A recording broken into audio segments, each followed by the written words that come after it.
ఇప్పుడు తెలంగాణ పాలిటిక్స్లో రాములమ్మ పేరు తెగ వినిపిస్తోంది. ఒక వారం క్రితం వరకు కూడా ఆమె గురించి అసలు ప్రస్తావనే లేదు.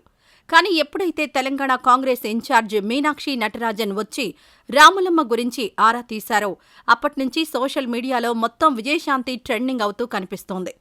అయితే ఈమెను గురించి మాట్లాడుకోవాల్సిన పని లేదు. టాలీవుడ్లో రాములమ్మగా, పాలిటిక్స్లో ఫైర్ బ్రాండ్గా ఒక ముద్ర వేసుకున్నారు. తెలంగాణ రాష్ట్ర సాధనే ధ్యేయంగా పనిచేసిన ఈమె బీఆర్ఎస్, కాంగ్రెస్, బీజేపీలో పనిచేశారు. అలాగే ఎంపీగా పనిచేశారు. ఇప్పుడు ఆమె కాంగ్రెస్ పార్టీలో ఉన్నారు అంటే ఉన్నారు. అయితే ప్రస్తుతానికి ఖాళీగా ఉన్నారు. 2023 అసెంబ్లీ ఎన్నికలకు కొద్ది రోజుల ముందు విజయశాంతి బీజేపీకి రాజీనామా చేసి కాంగ్రెస్లో చేరారు. పార్టీ కోసం ప్రచారం చేశారు. పార్టీ ప్రచార కార్యదర్శిగా ఆమె తన బాధ్యతలు నెరవేర్చారు. కాంగ్రెస్ అధికారంలోకొచ్చాక విజయశాంతి యాక్టివ్గా లేరు కానీ సోషల్ మీడియా వేదికగా బీజేపీ, బీఆర్ఎస్ను టార్గెట్ చేస్తూ కౌంటర్లు వేస్తూనే ఉన్నారు. దీంతో తెలంగాణలో బీఆర్ఎస్ని తిప్పికొట్టగల ఒక లేడీ బాస్ రాములమ్మ మాత్రమే అని కాంగ్రెస్ కూడా అనుకుంది. అందుకే ఇప్పుడు ఈమెను క్యాబినెట్లోకి ఆహ్వానించడానికి రెడీ అవుతున్నట్టు తెలుస్తోంది. అయితే కాంగ్రెస్ తమ ఎమ్మెల్సీ క్యాండిడేట్స్ని రెడీ చేసింది. అందులో బీసీ మహిళా కోటాలో విజయశాంతి పేరు ప్రకటించారు.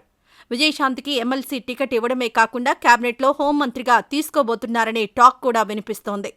రేవంత్ క్యాబినెట్లో బీఆర్ఎస్కి గట్టిగా రీటాట్ ఇచ్చేవాళ్లూ లేరు. కాబట్టి రాములమ్మను తీసుకుంటే గట్టిగా బీఆర్ఎస్కి కౌంటర్లిచ్చే అవకాశం ఉంటుంది అనే ఆలోచనతో రేవంత్ ఆమెను క్యాబినెట్లోకి తీసుకోవాలని చూస్తున్నారా? అంటే ఇప్పుడు ఎమ్మెల్సీ ఇచ్చి తర్వాత నెమ్మదిగా క్యాబినెట్లోకి కేసీఆర్ కంటే ధీటుగా సమాధానం ఇవ్వగల అస్త్రంగా ఆమెను సిద్ధం చేయబోతున్నట్టు తెలుస్తోంది. విజయశాంతి ఇటీవలే పార్టీ చీఫ్ మల్లికార్జున ఖర్గేను కలిసి తాను పార్టీలో యాక్టివ్గా పార్టిసిపేట్ చేయాలనుకుంటున్నట్టు చెప్పడంతోనే ఇప్పుడు ఆమెకు అవకాశం కల్పించినట్టు తెలుస్తోంది.